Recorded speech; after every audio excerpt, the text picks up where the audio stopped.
नमस्कार, मी संकेत देशपांडे. तुम्ही पाहताय टॉप न्यूज मराठी. 23 नोव्हेंबरला राज्यात महाराष्ट्राच्या विधानसभेचा निकाल लागला. 232 जागांसह महायुतीला स्पष्ट बहुमत मिळालं आणि त्यानंतर साधारणतः 10 ते 12 दिवसांच्या नंतर राज्याला देवेंद्र फडणवीसांच्या रूपानं मुख्यमंत्री मिळाला.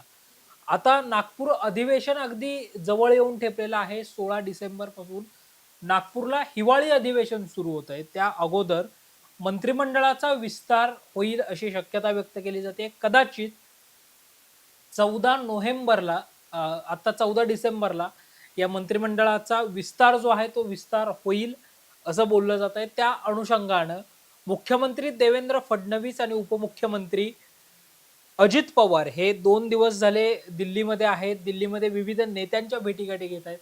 देवेंद्र फडणवीसांनी BL संतोष, JP नड्डा, अमित शहा, नरेंद्र मोदी, राष्ट्रपती द्रौपदी मुर्मू, उपराष्ट्रपती जगदीश धनखड यांच्या भेट घेतल्याचं पाहायला मिळालं.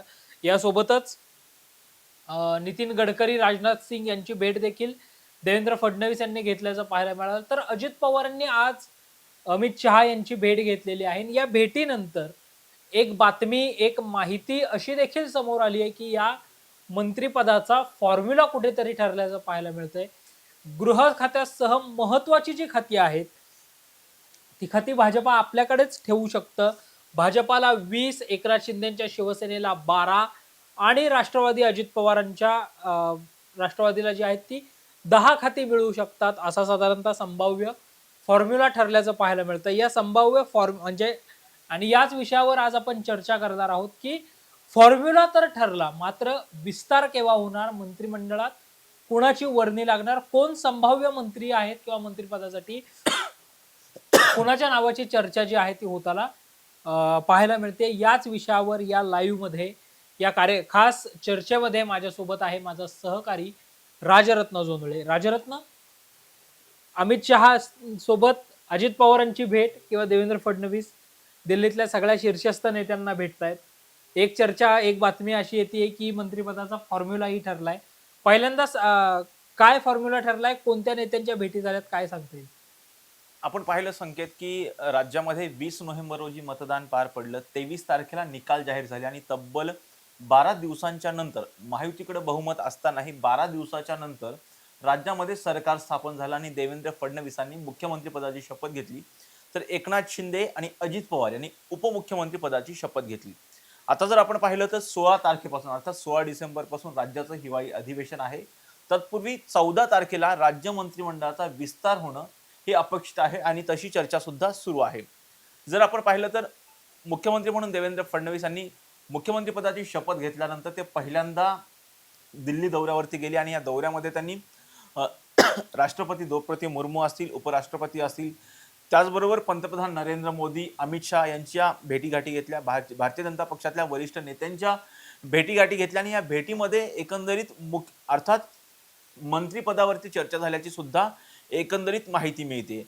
आणि दुसरी एक महत्त्वाची बाब म्हणजे आज अजित पवार, उपमुख्यमंत्री अजित पवार यांनी अमित शहा यांची भेट घेतलेली आहे आणि एकंदरीत 14 अर्थात जर आपण पाहिलं येत्या शनिवारी राज्य मंत्रिमंडळाचा विस्तार होऊ शकतो. कारण जर आपण पाहिलं तर सध्या मुख्यमंत्री आणि 2 उपमुख्यमंत्री यांच्याकडेच जे आहे ते राज्याची जबाबदारी आहे. जर तुम्हाला राज्यातील प्रश्नांवरती ज्यावेळी तुमचे आमदार हे विरोधी पक्षातील आमदार हे प्रश्न उपस्थित करत असतात त्यावेळी त्या डिपार्टमेंटच्या मंत्र्यांनी उत्तर देणं हे अपेक्षित आहे. असं जर नाही झालं तर मुख्यमंत्री आणि उपमुख्यमंत्र्यांवरती अधिकचा ताण येऊ शकतो आणि त्याच दृष्टिकोनातून राज्य मंत्रिमंडळाचा विस्तार हा 14 तारखेपर्यंत होणं हे अपेक्षित आहे.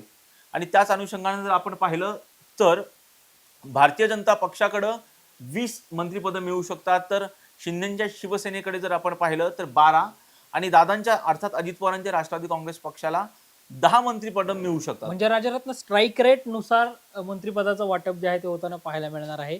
जशी मागणी अजित पवारांच्या राष्ट्रवादी काँग्रेस पक्षाने केली होती की एकनाथ शिंदेच्या शिवसेनेला जेवढी मंत्रिपदं मिळतील तेवढीच मंत्रिपदं अजित पवारांच्या राष्ट्रवादीला मिळाली पाहिजेत. केवळ 1-2 खाती जी आहेत ती मागे पुढे झाली तरी चालतील. म्हणजे त्यांना 10 मिळाली तर आम्हाला 10 मिळायला पाहिजेत, कमीत कमी 9 तरी मिळायला पाहिजे. आणि आता जो फॉर्म्युला समोर येतोय तो फॉर्म्युलाही आपल्याला तसाच पाहायला मिळतोय की 20-12-10 असा हा फॉर्म्युला साधारणतः आपल्याला पाहायला मिळतोय. आता जर राजरत्न आपण पाहिलं तर असे काही चेहरे आहेत की ज्यांची चर्चा ही मंत्रिपदासाठी होताना पाहायला मिळते. भाजपाकडनं कोणते चेहरे आहेत, कोणते आमदार आहेत की ज्यांची मंत्रिपदासाठी चर्चा होताना पाहायला मिळते? भारतीय जनता पक्षाकडून 20 जण मंत्रिपदाची शपथ घेऊ शकतात आणि जवळपास सूत्रांकडून मिळालेल्या माहितीनुसार भारतीय जनता पक्षाकडून 16 जणांच्या नावावरती एकमत झालेलं आहे. परंतु 4 नावं अशी आहेत, 3 ते 4 नावं अशी आहेत, ज्यावरती राज्यातील आणि केंद्रातील नेतृत्वांमध्ये एकमत झालेलं नाही आणि त्याच दृष्टिकोनातून आज किंवा उद्या या बाबतीमध्ये एकमत होण्याची शक्यता आहे. आणि जर आपण पाहिलं तर त्यामध्ये भारतीय जनता पक्षाकडून अर्थात प्रदेश अध्यक्ष असणारे चंद्रशेखर बावनकुळे हे मंत्रिपदाची शपथ घेऊ शकतात. गिरीश महाजन हे सुद्धा मंत्रिपदाची शपथ घेऊ शकतात. कोथरूडचे जे आमदार आहेत, विद्यमान आमदार चंद्रकांत पाटील, ते सुद्धा मंत्रिपदाची शपथ घेऊ शकतात. 4 वेळा आमदार म्हणून निवडून आलेल्या पर्वतीमधून माधुरी मिसाळ यांची सुद्धा मंत्रिमंडळामध्ये म्हणजे मागच्या वेळी त्यांचं नाव चर्चेत होतं. मंत्रिपदासाठी त्यांना मंत्रिपद मिळेल असं बोललं जात होतं. देवेंद्र फडणवीसांचं 14 ते 19 मध्ये सरकार असतानाही माधुरी मिसाळ मंत्री होतील असं बोललं जात होतं. मात्र त्यावेळी या नावाची केवळ चर्चाच राहिली. आताही संभाव्य मंत्रिमंडळामध्ये त्यांचं नाव येताना पाहायला मिळतं. निश्चितपणे जर माधुरी मिसाळ यांना जर मंत्रिपद दिल्या गेलं तर पुण्यातून 2 मंत्री होतील. अर्थात पुणे शहरातून 2 जणांना मंत्रिपद मिळू शकतात. एक म्हणजे चंद्रकांत पाटील आणि दुसरे म्हणजे माधुरी मिसाळ. त्याचबरोबर आपण पाहिलं तर सुधीर मुनगंटीवार यांची सुद्धा मंत्रिमंडळामध्ये वर्णी लागू शकते. यापूर्वीच्या मंत्रिमंडळामध्ये ते मंत्री होते. त्याचबरोबर रवींद्र चव्हाण यांची सुद्धा वर्णी लागू शकते. मंगल प्रभात लोढा असतील, यांची सुद्धा वर्णी लागू शकते. परत एक महत्वाचं नाव म्हणजे पंकजा मुंडे, जे की राज्याच्या राजकारणामधून काहीशा दूर फेकल्या गेलेल्या होत्या. केंद्राच्या राजकारणामध्ये त्या सक्रिय झालेल्या होत्या. भारतीय जनता पक्षाच्या राष्ट्रीय सचिव म्हणून त्यांची नियुक्ती करण्यात आलेली होती. त्याचबरोबर मध्य प्रदेशच्या सहप्रभारी सुद्धा त्या होत्या. त्यांच्या नेतृत्वामध्ये सहप्रभारी असताना मध्य प्रदेशामध्ये भारतीय जनता पक्षाला मोठे यश सुद्धा मिळालं. याच्यामध्ये एक इंटरेस्टिंग गोष्ट अशी आहे की विनोद तावडे आणि पंकजा मुंडे हे 2 चेहरे एकाच वेळी राज्यातनं दिल्लीत गेले. विनोद तावडेंनी मात्र आपलं प्रस्थान जे आहे ते दिल्लीमध्ये बसवलं. आता ते म्हणतात ओनली राष्ट्र नो महाराष्ट्र. मात्र पंकजा मुंडे काही दिल्लीच्या राजकारणामध्ये फार रमल्या नाहीत. त्यांचा कमबॅक पुन्हा महाराष्ट्राच्या विधान परिषदेत झालं. त्यांनीही स्वतः सांगितलं होतं की दिल्लीपेक्षा मला राज्याच्या राजकारणामध्येच काम करायला आवडेल. त्या अनुषंगाने आता पुन्हा पंकजा मुंडे या मंत्रिमंडळामध्ये कमबॅक करू शकतात या संभाव्य नावानुसार, अशी शक्यता आहे. जर आपण पाहिलं तर पंकजा मुंडेंना जर पाहिलं तर बीड मधून लोकसभेची उमेदवारी सुद्धा देण्यात आलेली होती. परंतु बजरंग सोनवणे यांनी अटीतटीच्या लढतीमध्ये पंकजा मुंडेंचा लोकसभा निवडणुकीमध्ये बीड मधून पराभव केला होता. आणि त्यामुळे एकंदरीत मराठवाड्याचं जर आपण पाहिलं तर एक मराठा विरुद्ध ओबीसी असा जरांगे पाटलांच्या आंदोलनाच्या नंतर जे संघर्ष झाला होता, त्यातून पंकजा मुंडेंचा एकंदरीत पराभव झाल्याचं पाहायला मिळालं होतं. परंतु ओबीसी मतदारांची अर्थात माधव फॅक्टरची मोठ बांधण्यासाठी पंकजा मुंडेंना कुठेतरी विधान परिषदेवरती उमेदवारी देण्यात आली आणि त्यांना विधान परिषदेवरती आमदार करण्यात आला. आणि आता एक ओबीसी समाजाचा चेहरा म्हणून पंकजा मुंडेंची राज्याच्या मंत्रिमंडळामध्ये भारतीय जनता पक्षाकडून वर्णी लागण्याची शक्यता आहे. त्याचबरोबर मुंबईचे जे अध्यक्ष आहेत आशिष शेलार यांची सुद्धा मंत्रिमंडळामध्ये वर्णी लागू शकते. जे सातारा शहरामधून जे आता आमदार आहेत, 3 उच्चांकी मताधिक्याने जे निवडून आलेले आहेत, शिवेंद्रराजे भोसले यांची सुद्धा राज्याच्या मंत्रिमंडळामध्ये भारतीय जनता पक्षाकडून वर्णी लागू शकते. नितेश राणे यांची सुद्धा वर्णी लागू शकते. त्याचबरोबर देवयानी फरांदे असतील, राधाकृष्ण विखे पाटील असतील, गणेश नाईक असतील, जयकुमार रावल असतील, यांची सुद्धा मंत्रिमंडळामध्ये वर्णी लागू शकते. त्याचबरोबर राणा जगजितसिंह पाटील असतील आणि दौंडचे जे आमदार आहेत राहुल कोल यांची सुद्धा मंत्रिमंडळामध्ये वर्णी लागण्याची शक्यता आहे. यांची नावं चर्चेत आहेत. निश्चित राजरत्न ही साधारणतः 16 नावं आपण सांगितले आपल्या प्रेक्षकांना. या नावांखेरीज जर आपण पाहिलं तर मंत्रिमंडळामध्ये भाजपाकडनं कुणाची वर्णी लागू शकते, तर विद्या ठाकूर ज्या महिला आमदार आहेत, मागच्या सरकारमध्येही त्यांनी देवेंद्र फडणवीसांच्या सरकारमध्ये मंत्रिपदाची जबाबदारी सांभाळली होती. आदिवासी विकास खात्याबरोबर काही काळ महिला बाल विकासची जबाबदारी विद्या ठाकूरांनी सांभाळली. विद्या ठाकूर या आदिवासी चेहरा म्हणून प्रमोट होताना पाहायला मिळतात. त्यामुळे त्यांची ही मंत्रिमंडळामध्ये वर्णी लागू शकते. या नावांखेरीज आणखीन जर आपण पाहिलं तर सायन कोळीवाड्यातनं जे हॅट्रिक करत विजयी झालेले आहेत, त्या आर तमिळ सेल्वन यांनाही राज्यमंत्री पदाची संधी भाजपात देताना पाहायला मिळू शकतं. या 2 नावांबरोबरच जर आपण पाहिलं तर घाटकोपर मधनं जे विजयी झालेले आहेत पराग शहा, त्यांनाही भाजप संधी देऊ शकतं. कारण भाजपाचं मिशन हे सध्या मुंबई महानगरपालिका आहे. त्या दृष्टिकोनात पराग शहा हे देखील मंत्री होताना पाहायला मिळतील. आणि मग जर आपण अंतिम शेवटच्या क्षणी जर पाहिलं तर गोपीचंद पडळकर यांनाही भाजपा मंत्रिपदाची संधी देऊ शकतं. कारण जतमधून जे काँग्रेसचे विद्यमान आमदार होते विक्रमसिंह सावंत यांचा साधारणतः 40,000हून अधिक मतांनी पराभव करत गोपीचंद पडळकर हे विधिमंडळामध्ये पोहोचलेले आहेत, विधानसभेत पोहोचलेले आहेत. त्यामुळं त्यांच्या नावाचा विचारही भाजप प्रामुख्याने करताना पाहायला मिळू शकतो. आता राजरत्न एकनाथ शिंदेच्या शिवसेनेला साधारणतः 12 मंत्री पद मिळतील असं बोललं जातंय.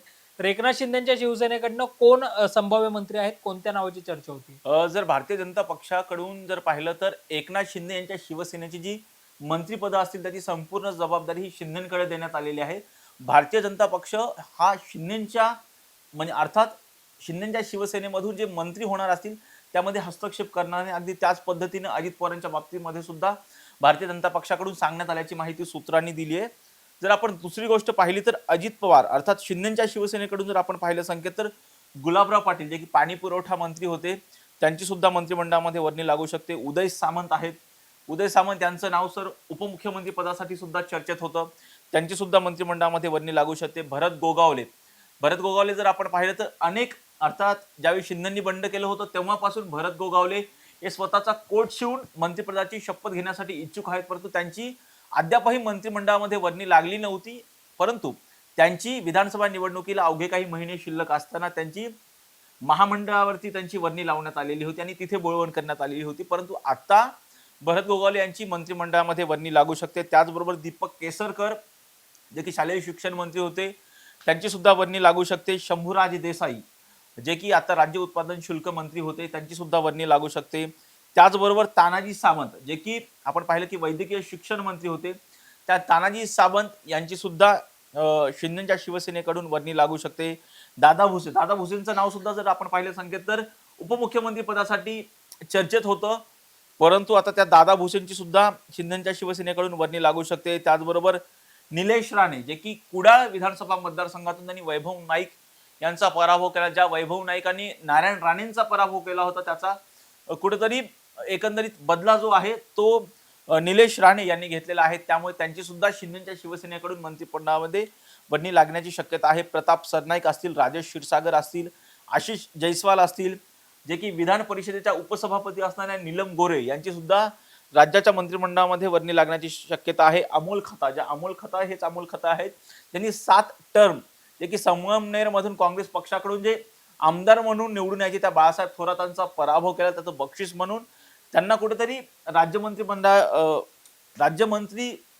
म्हणून त्यांची वर्णी लागण्याची शक्यता आहे. त्याचबरोबर विजय बापू शिवतारे या आधी ते राज्यमंत्री होते, त्यांची सुद्धा शिंदेकडून मंत्रिमंडळामध्ये वर्णी लागण्याची शक्यता आहे. तर मंजुळा गावित त्यांची सुद्धा वर्णी लागू शकते. मंजुळा गावितांचा उल्लेख तू केलास राजरत्न. आपण आपल्या प्रेक्षकांना ही गोष्ट सांगितली पाहिजे की या मंजुळा गावित त्याच आहेत ज्यांनी एकनाथ शिंदे यांनी ज्यावेळी बंड केलं होतं त्यावेळीच्या 3 महिला आमदार एकनाथ शिंदेसोबत होत्या, ज्याच्यामध्ये मंजुळा गावित, गीता जैन आणि लता सोनावणे. या 3 महिला आमदारांपैकी मंजुळा गावित या विधिमंडळामध्ये पोहोचलेल्या आहेत. उर्वरित ज्या 2 होत्या, गीता जैन ज्या अपक्ष म्हणून निवडणुकीच्या रिंगणामध्ये उतरल्या मात्र त्यांचा पराभव झाला, आणि तिकडे चोपडा मतदारसंघातून ज्या लता सोनावणे निवडून आल्या होत्या त्यांच्याऐवजी आता एकनाथ शिंदेच्या शिवसेनेकडून त्यांचे पती चंद्रकांत सोनावणे यांना उमेदवारी देण्यात आली. ते आमदार म्हणून विजयही झाले. मात्र शिंदेच्या बंडामध्ये साथ दिलेल्या या सध्या तरी विधिमंडळामध्ये पोहोचलेल्या एकमेव महिला आमदार आहेत. त्यामुळं एकनाथ शिंदे त्यांना मंत्रिपदी संधी देताना पाहायला मिळू शकतात. तू जी नावं सांगितलीस राजरत्न याच्या नावांबरोबरच जर आपण पाहिलं तर एकनाथ शिंदेच्या शिवसेनेकडून प्रताप सरनाईकांचं तू नाव सांगितलं जे ओळा माजीवाड्यातनं 3 टर्म निवडून आलेले आहेत. त्यामुळं त्यांच्या नावाचा जो आहे तो देखील भाजपाकडनं शिंदेची शिवसेनेकडनं विचार होताना आपल्याला पाहायला मिळतोय. एकंदरीतच जर आपण पाहिलं राजरत्न तर एकनाथ शिंदेच्या शिवसेनेकडून भावना गवळी यांच्या नावाचा सुद्धा मंत्रिपदासाठी विचार होऊ शकतो, ज्या विधान परिषदेच्या आमदार म्हणून त्या ठिकाणी सध्या विधान परिषदेचं प्रतिनिधित्व करतायत. हेमंत पाटील जे हिंगोलीचे खासदार राहिलेले आहेत, ज्यांचं राज्यपाल कोट्यातनं नुकतंच विधान परिषदेवर पुनर्वसन देखील करण्यात आलेलं आहे. तर त्या हेमंत पाटलांनाही एकनाथ शिंदे मंत्रिपदाची संधी देऊ शकतात किंवा संभाव्य मंत्री म्हणून त्यांचा उल्लेख देखील होताना पाहायला मिळतो. आता जर अजित पवारांकडे आपण गेलो राजस्थान, कारण या संभाव्य फॉर्म्युलानुसार अजित पवारांना 10 मंत्रिपद मिळतील असं बोललं जात आहे. अजित पवारांच्या राष्ट्रवादी काँग्रेस पक्षाला 10 मंत्रिपद मिळतील असं बोललं जात आहे. तर कोण ते 10 मंत्री असू शकतात किंवा कोण संभाव्य मंत्री आहेत, कोणाची मंत्रिमंडळामध्ये वर्णी लागू शकते? अजित पवारांच्या राष्ट्रवादी काँग्रेस पक्षाकडून छगन भुजबळ यांची वर्णी लागू शकते. त्याचबरोबर धनंजय मुंडे की या आधीच्या महायुती सरकारमध्ये जे कृषी मंत्री होते, आता परळीमधून आमदार म्हणून निवडून आलेले आहेत, त्या धनंजय मुंडेंची सुद्धा वर्णी लागू शकते. आदिती तटकरे ज्या की श्रीवर्धन मधून निवडून आलेले आहेत. राज्यातला पहिला निकाल श्रीवर्धनचा लागला अर्थात होता. राज्यातला पहिला निकाल हा श्रीवर्धन मधून लागला. तो अजित पवार यांच्या राष्ट्रवादी काँग्रेस पक्षाकडून विजयी झालेले आहेत आणि त्यांच्याच नेतृत्वामध्ये राज्यामध्ये लाडकी बहीण योजना ही राबवण्यात आलेली होती आणि त्यामुळेच लाडकी बहीण योजनेचा कुठेतरी मोठा फायदा हा महायुतीला झाला आणि तब्बल 233 जागांवरती महायुतीने विजय मिळवल्याचं पाहायला मिळालं होतं. त्याच अर्थात आदिती तटकरे यांची सुद्धा वर्णी लागू शकते. त्याचबरोबर सरोज आहिरे यांची वर्णी लागू शकते. हसन मुश्रीफ जे की कागल विधानसभा मतदारसंघातून त्यांनी समर्जित घाटगे यांचा पराभव केलेला होता, त्या हसन मुश्रीफ यांची सुद्धा वर्णी लागू शकते. अनिल पाटील, धर्मराव बाबा आत्राम असतील, नरहरी झिरवळ की विधानसभेचे उपाध्यक्ष होते, त्यांची सुद्धा मंत्रिमंडळामध्ये वर्णी लागू शकते. सुनील शेळकेंची सुद्धा वर्णी लागण्याची शक्यता आहे, कारण आपण पाहिलं तर सुनील शेळके विरुद्ध बापू भेगडे अशी लढत झालेली होती. अत्यंत अटीतटीची लढत झालेली होती. सुनील शेळके विरुद्ध सर्व अशी लढत त्या ठिकाणी पाहायला मिळाली होती. तरी सुद्धा सुनील शेळके लाखांपेक्षा अधिकच्या 1,18,000 1,18,000च्या मताधिक्याने निवडून आल्याचं पाहायला मिळालं होतं आणि त्याचं बक्षीस म्हणून कुठेतरी अजित पवारांच्या कोट्यातून त्यांना मंत्रिमंडळामध्ये त्यांची वर्णी लागण्याची शक्यता आहे. त्याचबरोबर माणिकराव कोकाटे यांची सुद्धा मंत्रिमंडळामध्ये वर्णी लागण्याची शक्यता आहे. माणिकराव कोकाटे सिन्नर विधानसभेतनं दुसऱ्यांदा आमदार म्हणून विजयी झालेले आहेत. राजरत्न, या नावांबरोबर जर आपण पाहिलं म्हणजे अजित पवारांच्या राष्ट्रवादीमधून या चेहऱ्यांना हे साधारणतः संभाव्य मंत्री आहेत असं बोललं जातंय. मात्र या नावांखेरीज जर आपण आणखीन एक नावाचा विचार केला तर वाई महाबळेश्वर खंडाळा मतदारसंघातून जे तिसऱ्यांदा आमदार म्हणून विजयी झालेले आहेत त्या मकरंदाबा पाटलांनाही अजित पवार मंत्रिपदाची संधी देऊ शकतात किंवा त्यांचाही मंत्रिमंडळामध्ये समावेश होऊ शकतो अशी शक्यता आहे. अर्थात हे संभाव्य मंत्रिमंडळ आम्ही तुमच्यापर्यंत पोहोचवण्याचा प्रयत्न केला. अंतिम नावं जी आहेत, जर 14 तारखेला मंत्रिमंडळाचा विस्तार होत असेल तर साधारणतः 13 तारखेला रात्री उशिरापर्यंत कोण मंत्रिपदाची शपथ घेणार, कोणते आमदार नामदार होणार यांची यादी जी आहे ती राजभवनाकडून प्रसिद्ध केली जाऊ शकते. त्यावेळी अंतिम मंत्रिमंडळ जे आहे ते देखील आपल्याला समजू शकतं. मात्र आता या नावांपैकी कोणाचा मंत्रिमंडळामध्ये समावेश होणार की शेवटच्या क्षणी मग कोणत्या नवीन चेहऱ्यांना संधी दिली जाणार हे पाहणंही महत्वाचं असणार आहे. हे सगळे अपडेट्स आम्ही तुमच्यापर्यंत वेळोवेळी घेऊन येणार आहोत. तोपर्यंत पाहत रहा टॉप न्यूज मराठी, आपला महाराष्ट्र, आपली बातमी.